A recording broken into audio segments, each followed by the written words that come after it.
Good evening and welcome to tonight's edition of That's the Way I See It.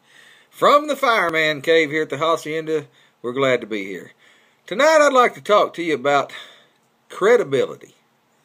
With all the news in the nation focused on President Obama's statements claiming that if you like your doctor, you can keep your doctor, and if you like your health plan, you can keep your health plan, I'd like to address just what these claims and the resulting fallout the president faces due to these false claims could mean for the way people ultimately view the rest of his presidency and how he will be judged in history. Excuse me. It's all about credibility. What is credibility?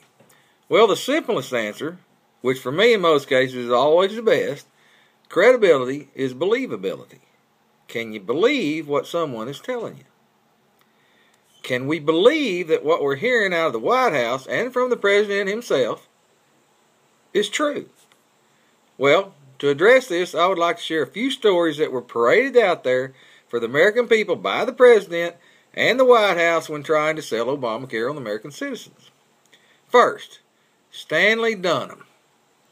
The president cited Stanley's mom's deathbed fight with insurers over the years to support the Obamacare exclusion of pre-existing condition being a reason for denial of coverage.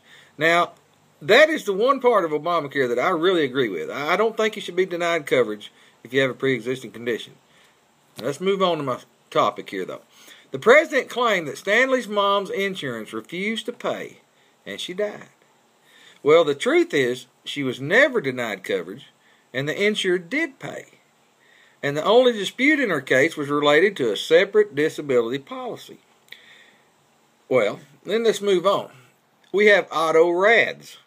In 2009, the president publicized the case of this Illinois cancer patient who supposedly died after he was dropped from his insurance for not disclosing a previously unreported gallstone. Well, the truth? He was never dropped from coverage and received treatment and lived for 4 more years. I guess the president just forgot that little fact. Well, and there are more just like these, but I'd like to bring us a little closer to the current time. Last month, Organizing for America, previously known as Obama for America, with the backing of the president, paraded out the success story of Chad Henderson, a young man who somehow miraculously enrolled in Obamacare while everyone else was experiencing technical meltdowns and trying to do so.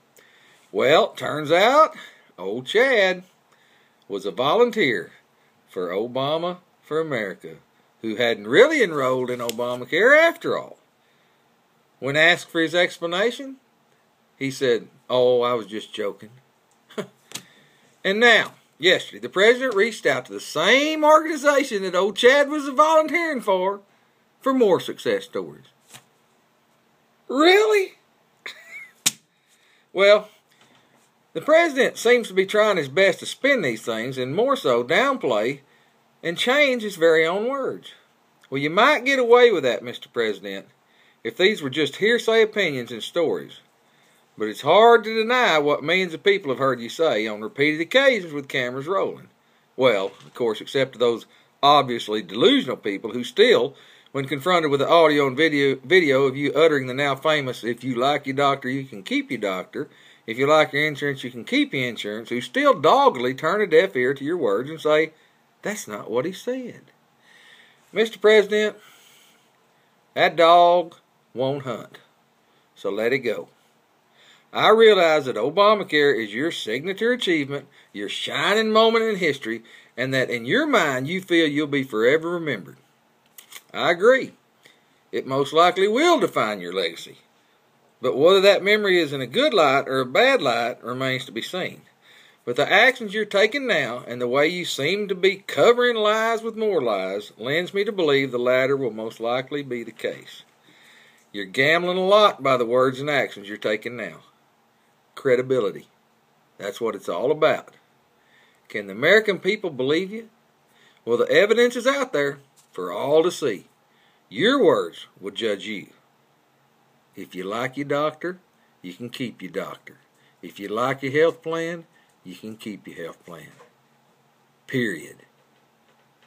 And that's the way I see it. Good night.